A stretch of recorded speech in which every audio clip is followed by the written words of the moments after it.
Hello, world. What is the saddest thing in the world these days? It's not a child that's been molested all their life and finds a way out. It's actually this baggage. A mysterious bag left by who knows what, probably either been arrested or in a place of peril and had to leave all of their things behind that were probably all in one bag. And the rest of the people in this Greyhound station are all in such peril that they don't even want to look into that bag. I was joking around with someone. I said, this is the safest place that I've ever been because you can plug in your phone here, you can walk across the street, you can go across the street, you can go around the block, come back, and it'll be there, the charger included. Now, that's not to say that there isn't crime that happens here, but there are undercover security guards who have all made themselves very known to me because I look shady. But I made friends with them. And then I gave a woman a blanket and rubbed her feet with oil because she has very bad, some kind of diabetic swelling of the feet, and she can't even put her socks on. Luckily, I had some Mohawk ironworking socks that I stole it from a store in Ganawage. I'm just kidding. I don't steal from Mohawks. Anyways, I got the ironworker socks, and then I helped him put on socks. Then I went outside and someone asked me for money, and I only had $2, so I gave him $2.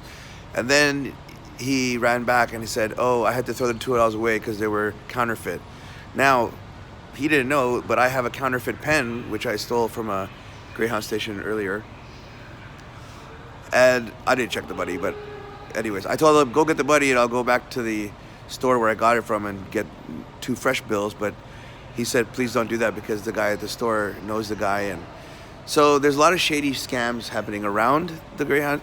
I also bought a pack of cigarettes, and then suddenly a poor black kid came up to me and was like, hey, can I have a cigarette? No, wait, he said, yo, can you help me? Can you help me? And I'm like, what? And I'm like, you want a cigarette? And he's like, no. I'm like, what do you want? He's like, can you buy me a pack of cigarettes? I'm like, I just offered you a cigarette. But I also suddenly knew that he was trying to sell those cigarettes as Lucy's, probably because a lot of people here are also not able to afford cigarettes, which are very, very expensive nowadays. I'm watching my bags, but I think they're safe.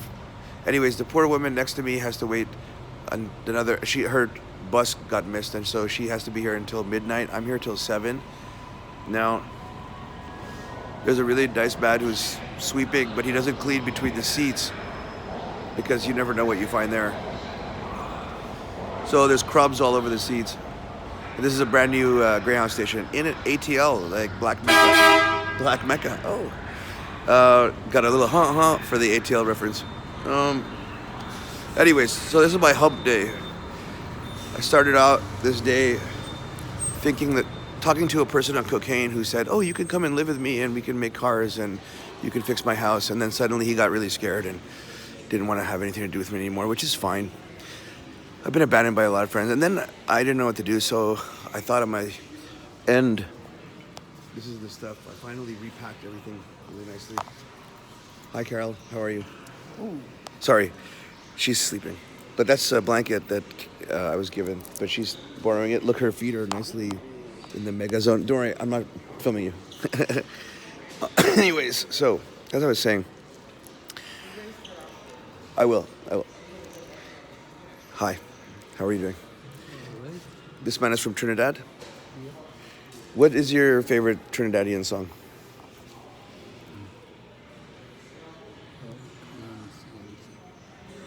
I like Sparrow. Mighty Sparrow? Yeah. Do you know, is it the Big Bamboo? That's one. Yeah. Big Bamboo is one of the... I gave my woman a coconut, and that is not okay. What good is the coconut without? You're supposed to do the Big Bamboo. Talk to you later. So yeah, I got to know a lot of people here and started a family. There's a man with an aluminum shirt there that's looking like a superhero in a burrito costume. That's Captain Burrito, maybe. Okay, so when I got the news that I wasn't being able to go to where I was supposed to, I was stuck in Atlanta. Funny enough, I know tons of people in Atlanta. I've played shows here for thousands of audience people, and none of them are showing up. One person wrote to me, Big Joe, but Big Joe is a no-show. So Big Joe, go to hello. I did what I guess I was always trained to do. In complete peril, tell everyone you're going to commit suicide and see what happens. So this time, though, I really considered it because I was like, oh, you know what? Give my sitar to Emmerich because he likes it. And I think that he should have something of an Indian instrument. I was going to go to the bathroom and kill myself and leave all my possessions here. I wrote to everyone to send all my art to Malik Rahim House and get it sold there and then split the money between the Malik Rahim House and the Anidan Children's home. So I prepared for the worst. And then right before going to the bathroom, Carol asked me if I knew German out of nowhere. Just like, and I was like, what? She's like, yeah, didn't you say you're German or something? And then she was listening to another conversation I was having. I'm about to mop right here. All right. You can scoot down over there. What's your name again? I didn't tell you. Oh, you didn't tell me. But he works here. He's a wonderful person cleaning these floors and keeping them spick and span. Anyways, so this woman then came up to me and she introduced me to her friend. And her friend had a tattoo of a line on her face like that. And she was really wonderful. And her name, God damn it. Oh, I have it written down. Brittany, of all names, Brittany. I would think the whitest name alive, but no, she was actually the blackest woman. She told me about this really beautiful theories about health, the left and right female and male thing. So it turns out, of course, that my left tit, I was made into half a woman by a fucking doctor. Look. See? This incision was completely not necessary. And what it did was it empowered my feminine side. It rendered my pectoral muscle useless, but it gave me the life of a half a breast. And so now that I think about it and I realize that how I am very feminine, I have been all my life, and not to say that I'm a homosexual. I enjoy the love of men and the cuddling and wrestling and all that kind of stuff, but no interest in penis and no interest really in anything that kind of butt related or whatever. Does that make me a boring lay? Well, I guess I was for 48 years, and that is sad for me because I think about it.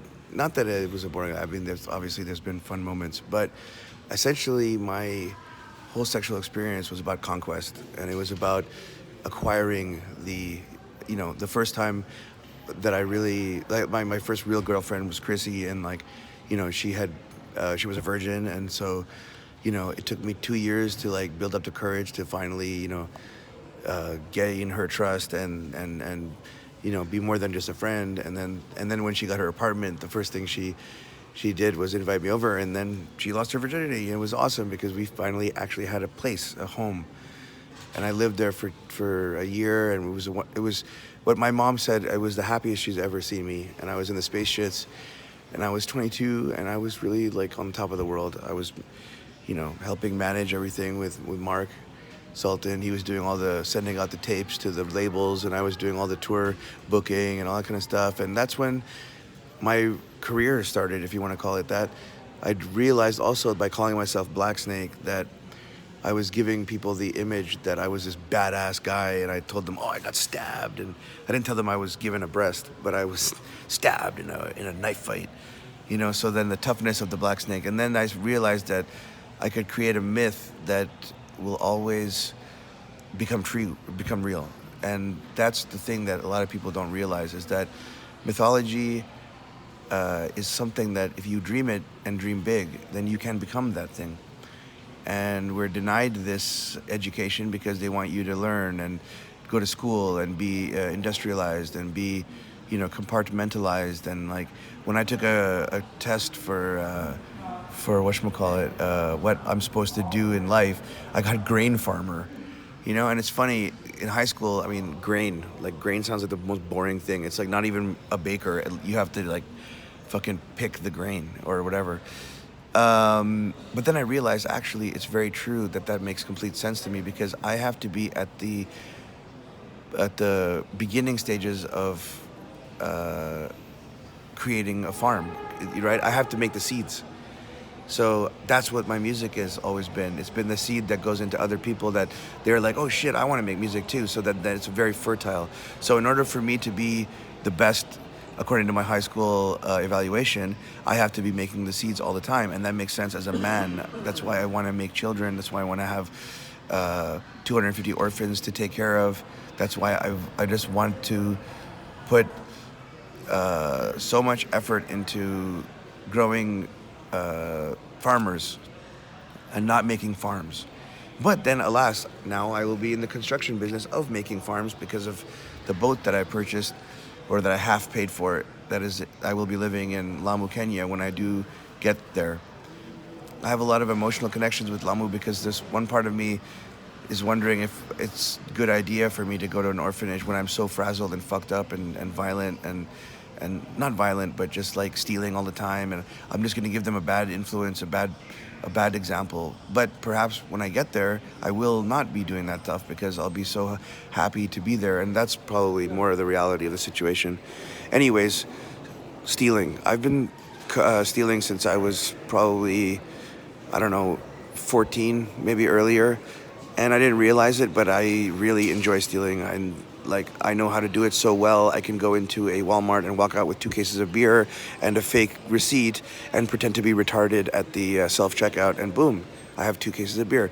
So basically, the world is now my oyster, and I've done a lot of stealing. I've been stealing Indian artifacts and things like that. Things that from thrift stores that I don't believe belong in thrift stores, and that should be given magical attention and magical rebirth, given as gifts. And that's why I gave away a lot of stuff today. I gave my dashiki to a cello player who was cold, and I gave him my scarf.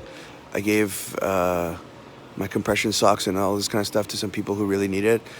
So not that I'm a doctor, but when you see swollen feet like that, you know what they need. They need oil. So I gave her oil. And luckily, the woman that I met, Brittany, she has kids, so I gave her all my magnesium gummies, all my fish oil gummies. And I was living off of that stuff as sustenance, but I feel like when I get to New Orleans, I'll be hopefully taken care of by Malik. And also, I can reciprocate that by helping him build the 20-room doctor's office that has been converted into the Black Power mecca of the world. And this mecca is what a Black Power mecca looks like. It's abandoned, it's broken, but it's the spirit in the building that will make it beautiful. And the more people that come and help us make that beautiful, maybe one day it'll look like this: a clean gas station turned Greyhound station, turned into the form of travel that is least coveted by the humans. And that's why there's no businesses around here. That's why the architecture of our world is made for white people, and it was never intended to be shared.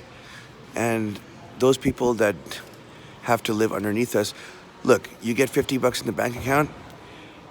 Someone sent me $50, and then I was like, okay, I'm gonna buy chicken for a bunch of people. I tried to order chicken, and the order goes $15 in tax, and then I tried to get cash, and it cost me $5 every time I use an ATM. So that $50 is gonna stay in that fucking bank account, and I don't know what I'm gonna do with it, but I have to do something better than just fucking waste it on food. Maybe I have to, I don't know, take a Uber to some fucking who knows where. I don't know what I'm doing. I'm fucking lost, and it sucks. And I made that suicide call, and it was a serious one this time, but I stopped, and I had to erase it from Bandcamp because that's also the only way I can get money. So, but that Bandcamp is connected to a PayPal, which my manager has access to, but I don't. So everything is really shit. I thought that I could trust people, and they fucking stabbed me in the back. Hoodsy D Woodsy, Danae Martinez in fucking Bisbee, she stabbed me in the back. She called the cops on me. She tried to hide me from the cops, but she was actually just hiding me to a point where then she knew that I didn't want this plaything anymore in my life, so I fuck off and like just stabbed me in the back and, accused me of things that were laughable because the cops said, oh, she often accuses men of assaulting her and drugging her and all this stuff. And the cops, They warned me about her. As soon as I was arrested, they were like, "Oh, this person is shady. You shouldn't be with this person. She just wants your money and all that stuff." But I don't believe that. I think that she is actually a good person. She just like, makes bad decisions. And then when she starts to hate someone, she really fucking hates them. And then so my love for it was 6 years it lasted, and then suddenly when she met me and had her fun with me in the different hotel rooms and blah blah blah, then it was over, and then I could be thrown away, and she's probably gonna do that to some other poor fucking. She writes about it. She wrote a poem, "The Hobo That Spooned Me." So be careful. There are people who like to see vagrant people and take them and suck their power and energy and then spit them out and fucking leave them to the world when they think that they're ready to die. So I've had many death wish put on me in the past while. If you want to see the book about it, it's called Ancient Enemy by Ellis Jones. But in a nutshell, the cartel wanted to kill me. The Border Patrol wanted to come and get me. Customs wanted to come and get me. There's all sorts of people, but they couldn't because the Bisbee police like to play with me. They like to arrest me over and over again and have an entertaining person to look for in the streets doing graffiti with a dry erase marker, proving to them that the act of doing graffiti, which is defacing something permanently, can be wiped off with a fucking handkerchief. But instead, I put in jail. In fucking jail and solitary and denied medication. Yeah, I flooded the jail 4 times. I'd fucking do it again. And I advise anyone who goes to jail, flood the jail. Go into suicide watch. Make sure you do things. Performative suicide is also a tactic in jail. But be careful, because if you do it too many times, then you get the rubber room. Then you get the room where it's the letters AAE are scrawled in the walls. And those letters, you know what that means? An ancient enemy. And it was taught to me by Roky Erickson himself. That's right. In his papers from his courtroom, from his insane asylum, he used to write AAE over and over again, AAE. And in the back of one of the papers, I saw it said an ancient enemy. And I wondered to myself so long in my life, what is that? And now I finally understood that when you take a person and you put them into solitary, when you take Roky Erickson and you put him into a jail cell or a mental asylum with rapists and psychotic people, of course, you become your own enemy. And that's what happened. Once they institutionalize you, you become your own enemy, and your institutionalization starts from your birth. So unless you're really lucky and you have some beautiful parents that guide you and teach you the way, I thought I did have that, but I did not. Because my dad was a fucking psycho, and he wanted to kill me from before my birth. He shot my mom down the stairs when she was pregnant. He shook me as a baby like crazy, and people wondered, how could you do that to a small infant? I had blocked most of that things out, but when I got married, it triggered everything all over again, because I had my own children, and I remembered being at their age, suffering and seeing all these kind of things that are happening, and just being like, oh fuck, like, why does the world want to kill me? Like, why does everyone mispronounce my name? Why am I brown? Why do people hate me because I'm brown in my class? Why am I fucking tossed around? And like, why don't white girls like me? The only white girls that ever gave me a chance were becoming my best friend. And then they wouldn't want to touch me because I'm a fucking untouchable. That's right. If you're brown, you're fucking untouchable unless you pick up a guitar. And then, wow, you have talent. So that's what the world is. And then when you pick up that guitar, you start doing drugs, you start doing crazy things, and then you wind up in jail, boom, and you're back into the industrialization process of humanity. So what I'm trying to tell you right now is that I'm not going to kill myself ever again, because I've realized that the only place I was supposed to be going to was New Orleans in the beginning. And had I flown to New Orleans from London and just worked with Malik every week and fed people and done my thing, I would have been great. But instead, I chased after a dream of a girl that was very toxic and that nearly killed me. And then I thought that I could go to Texas, and Greg, he couldn't handle me because he's also his own kind of psychotic. And he couldn't handle me drawing, vandalizing his mother's house and drawing all over her old panties and doing stuff that I shouldn't have done probably. But he gave me permission about the panties, by the way. Anyways, so after Texas, I went to the only place that was left for me to go, which was Milwaukee. Or no, I mean not Milwaukee. Green Bay. And then my manager abandons his whole family and tells me that I should be the new dad of his 3 sons. And then his girlfriend, who's been a big fan of mine for like, I don't know, 20, 30 years, oh, now she's my wife and she wants to marry me and all this stuff. And all these things that people were telling me, like, oh, no, don't trust them. That sounds so shady that this guy wants to mainline all of your income into one account and do all this stuff and help you. And just because he's paying for your hotels and he's bringing you Amazon pretzels or whatever they were sending me. So there was all a big hoodwink. They were trying to gain my trust and then hijack me into their family. And they thought, oh yeah, he's so stupid because he'll love the kids and he wants to be an orphan music teacher, so why not? Anyways, those 3 kids, I love them and I would take care of them if I could. But their mom tried to stab me, and just because I went to a strip bar and threw a bunch of dollar bills at women that talked to me, so now I left there, and then I was forced by the police to leave, and I have a trespassing charge if I go back there, even though they have lots of my stuff and art that I couldn't take because they threw everything out the window. And then Dashiell was, I mean, I don't want kids to see this. I don't want 3 kids to see me getting thrown out of a fucking place. I don't want kids to be grabbing my shit and throwing it because with a psycho Indian mother who's like drunk half the time and just like making me go buy her vodka every day. I was trying to get her on light beer or something like that, but no, either it was vodka or if it has to be IPA and all this stuff. I was the fucking gopher for this family. I had to cook them food. I had to pick them up from fucking school. I had to do all these things, and I was really enjoying it. I wasn't just enjoying having a car. And even though it was smashed and I got, police would pull me over all the time because I looked so shady, and I would get in trouble for doing graffiti on it and blah, blah, blah. But anyways, I should have bought the car myself and just fucking left from the get-go. But now I'm at that Greyhound station.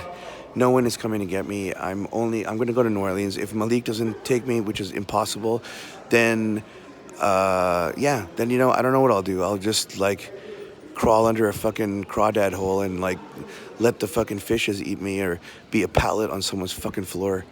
But I just want to tell you guys, I'm so fucking tired. I'm so tired. It's like I don't sleep. I try to take my medicine. I'm just taking 200 occasionally when I feel like I have a chance to maybe sleep for an hour. Then I'll take the 200 because I took 400 last night and I couldn't get out of the bus. But that's good because that means my tolerance level has gone way down for the Seroquel.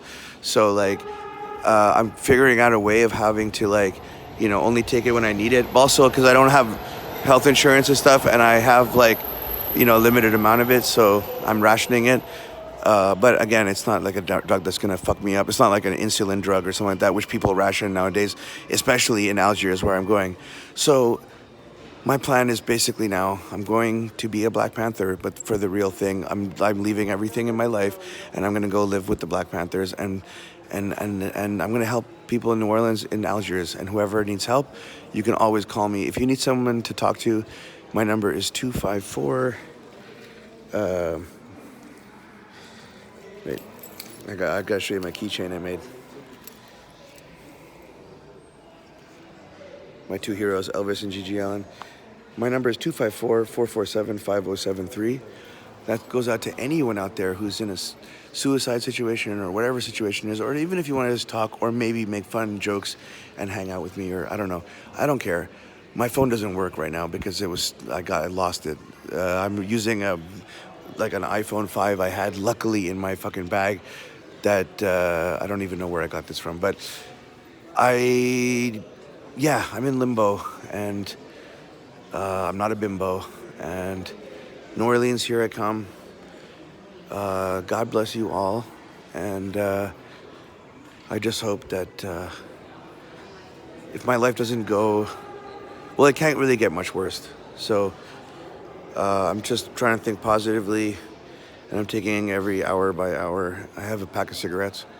I actually got a pack of cigarettes for free because I stole that counterfeit pen, and I gave it to the store owner of the neighborhood corner store. So hopefully that'll avert that problem from the future, where he can actually now test every piece of money that's coming in there, because the guy from that neighborhood corner store is actually a really nice guy. And you know what? Why don't we meet him? because I think that showing you what goes on around the Greyhound station is the most important as showing you what goes on inside the Greyhound station.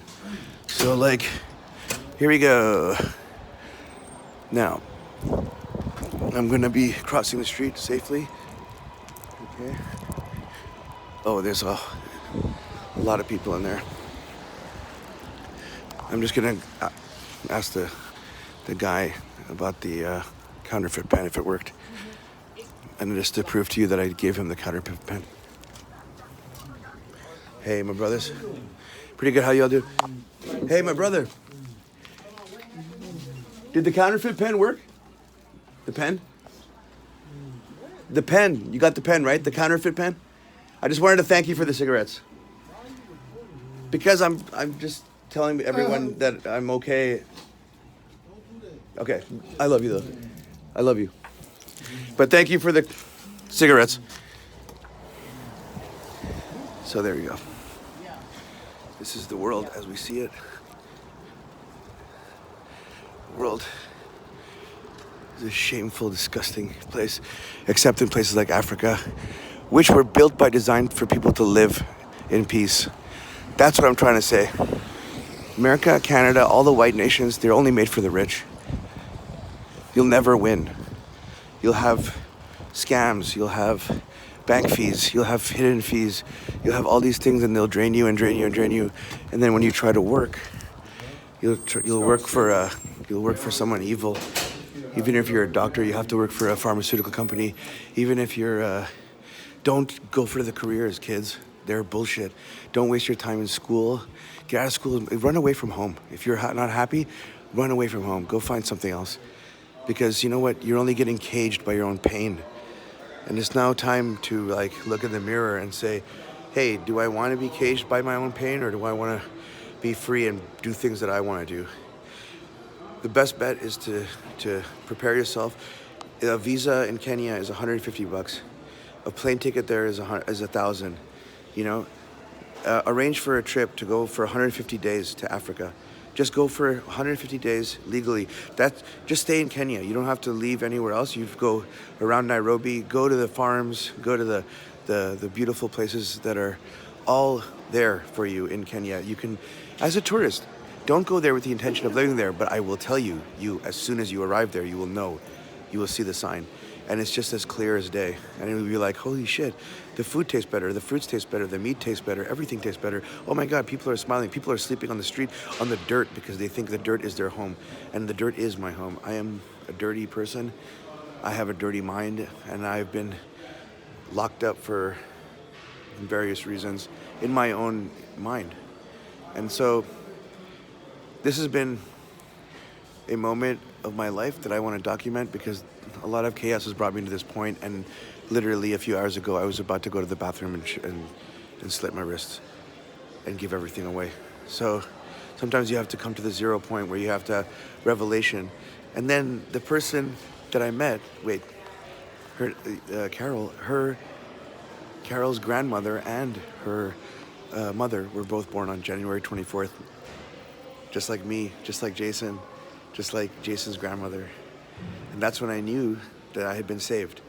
Because I was just talking about birthdays, and it turned out that that magic day is more important than just to me and to Jason and Jason's poor mom, Lana, who's like suffering from dementia, who every time I see her, she reminds me that Jason might have had a drug problem, and if I knew that he wasn't around anymore.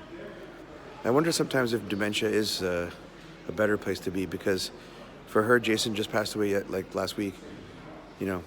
But for me, Jason passed away a long time before, and I miss him every year because I suddenly have consciousness, if that's what you want to call it. Anyways, this has been a half an hour. I'm going to give it one last go. Oh, and I did play some sitar in the Greyhound, and I did make a lot of people happy, and the people who worked here told me to stop after 5 minutes, just because the kids were dancing, people were smiling, people were videotaping, and that's what it is. These places aren't made for us. They're not made for humans. They're made for transient people to just move through and not just take a moment for a second. Why wouldn't the Greyhound be a perfect place for a person to busk? Why wouldn't you allow a small stage in here so that when you have a 12-hour delay or all this kind of stuff, you have someone to like look at and watch and dance and have fun? Put a DJ in here. Put something in here. Something to make this time pass faster and less painful. Because this is what America is now, man. It's a giant fucking Greyhound station. And all around it, there's no business. It's just people smoking crack. There's people just like trying to pawn off counterfeit dollar bills. You know, like they've turned even they've made us turn against each other to the point that if you give someone charity, they'll come back to you saying that you scammed them. You know, I remember offering a cheeseburger to a guy in San Francisco, a homeless guy who was probably fashion homeless, and he was like, "Oh, really? I'm sorry, I'm vegan." You know, I was like, "Oh shit! Like, are you really homeless?" I mean, not to say that homeless people can't be vegan, but I just like, I don't know. It brought up a couple of questions in my head. Okay, I hope you guys are good. I love you, and again, the only way to contact me right now is through my email, kannibalism@gmail.com. KHANNIBALISM@gmail.com. I gave my phone number earlier. You can write it down. But God bless you all, and just know that if you're hurting, I'm here for you. If you need medical advice, I can even help you with that. You know, just my advice is stay away from sugar, salt, and white flour. It's pretty easy. It's not difficult. But in any case, I just hope this world will either end very quickly or transform into something gorgeous. And I believe that Dr. King said, you know, I see the promised land. I'm in Atlanta. I'm in his hometown, you know, and I don't think he'd be proud of this. You know, he'd be analyzing it probably just like I'm trying to analyze it for you guys, you know. But even sometimes when you're a leader like that, you don't get to see what the grit is under the rubble, you know, like in Gaza. So free Palestine, free your mind, your ass will follow. And in the wise words of Malcolm X, when the I is replaced by we, even illness becomes wellness.